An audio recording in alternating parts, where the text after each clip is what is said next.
कल्याण डोंबिवली परिसरात मच्छी विक्रीवरून नवीन वाद निर्माण झाला आहे.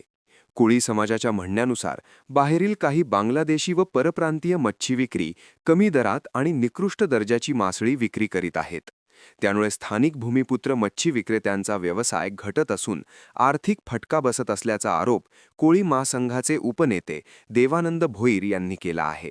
या पार्श्वभूमीवर कोळी समाजाच्या शिष्टमंडळाने कल्याण डोंबिवली महानगरपालिकेच्या महापौरांची भेट घेऊन संबंधित विक्रेत्यांवर तातडीने कारवाई करण्याची मागणी केली.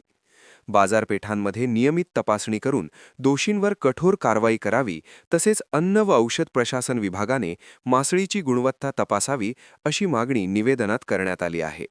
कोळी महासंघाचे उपनेते देवानंद भोईर यांनी प्रशासनाला थेट इशारा देताना सांगितले की स्थानिकांना संरक्षण देण्यासाठी बाहेरील विक्रेत्यांवर नियंत्रण आणणे आवश्यक आहे.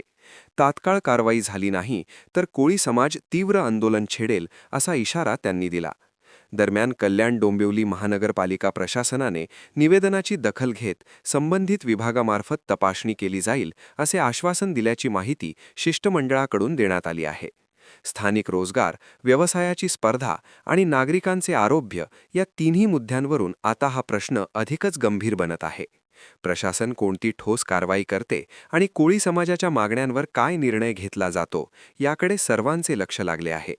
मागणी आहे का की सुमारे 8-10 वर्षापासून हे बांगलादेशी परप्रांतीय कल्याणमध्ये जसे घुसखोर बोलतात असे घुसखोर घुसलेले आहेत आणि स्थानिक लोकांच्या धंद्यावरती, मच्छी विक्रेत्यांवरती उपासमारीची वेळ आलेली आहे. सडलेली मच्छी आणतात, नागरिकांना स्वस्त भेटतं म्हणून नागरिक घेतात, परंतु नागरिकांना परिस्थिती माहीत नाही कशी मच्छी आहे ती.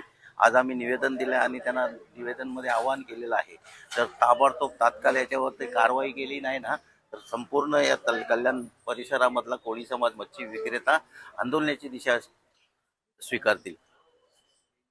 राहुल कांबळे, जनशक्ती, डोंबिवली.